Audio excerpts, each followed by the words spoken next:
Hello, my name is Coconut, and today I'll be going over some of my Inktober drawings that I did last month.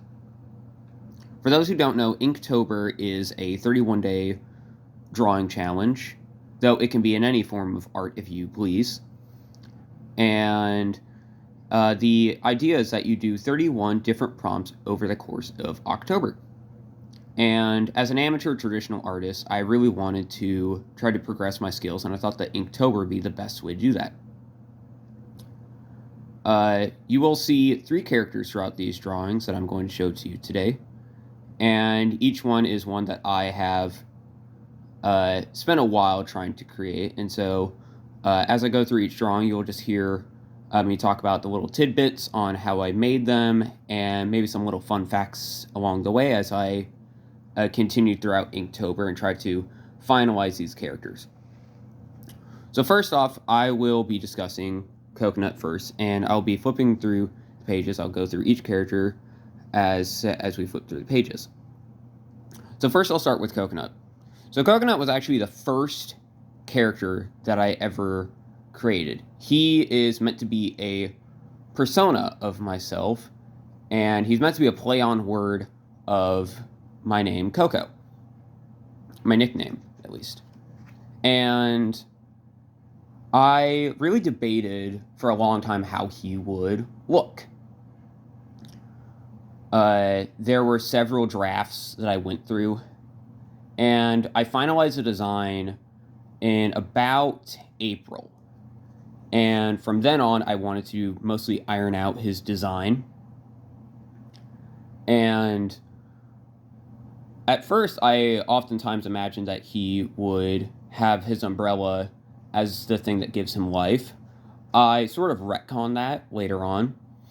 The way that he works now is that he is a coconut that came to life, and he has an umbrella that is linked to his body, and you will see it later on. He has the ability where he can change his umbrella into whatever he wants, and he also has little freckles that change shape to match whatever his umbrella looks like.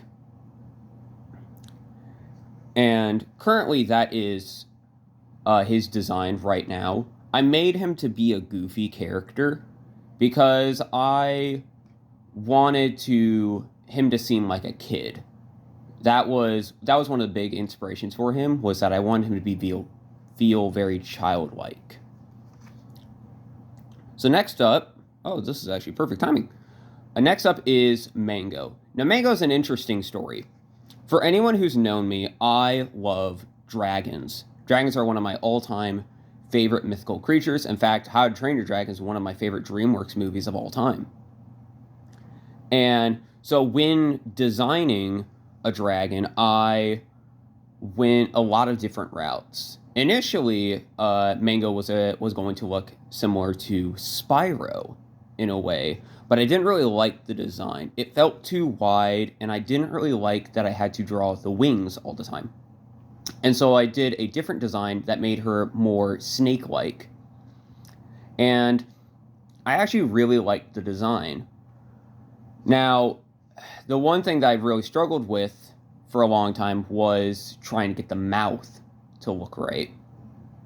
I have a hard time drawing longer faces, and so being able to get the sizing right was a bit difficult. As you can tell, Mango's very huge as well, and so putting her in pictures was also a very big challenge, because the only way I could do it right was to make everyone else tiny or put her sideways.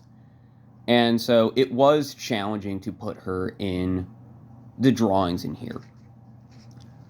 Now, if you can kind of look and see, Mango does have some characteristics that are very similar to certain dragons you might have seen. Mango, in my definition, is meant to be a combination of Toothless and Raya from Raya the Last Dragon. And also, as I was doing Inktober, I kind of changed what Mango would be. A lot of these characters have changed in the way that they have worked. Initially, Mango was meant to be a shy person that would kind of warm up to when seeing Coconut's very cheerful nature. Nowadays, after I drew her a few times, I kind of saw Mango more as like the spunky rebel in a way, where she did a lot of stuff and she kind of was a bit laid back as well. Now, whether or not I keep it that way, I'll see in the future. But for right now, Mango is kind of the laid back, chill friend. And I'm hopeful that I can find more ways to help include her in drawings from here on out. And so I think now is about time we get to the final member. So you've seen her a little bit. She is Blueberry the Fairy. Now, Blueberry was very interesting. She was actually an Easter egg that I added at the end of a drawing one time when I was trying to decide on how Coconut came to life. And I drew a little fairy in the background.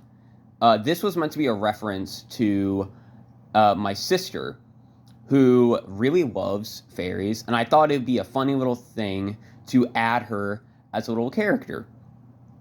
And then I actually thought about it more, and I thought that it would be amazing to actually add her into the story. And so Blueberry actually went through the most amount of changes. At first, she was more of a tropical fairy. She had a dress that was similar to a hibiscus. She would have a flower umbrella, and her dress also contained a corset. Now, I liked the design at first, but one of the things that I struggled with a lot was actually the hair. The hair was a bit difficult, and though I've gotten better at drawing hair, at the time it wasn't really what I was hoping for. And so I asked my sister later on if she could help me redesign her.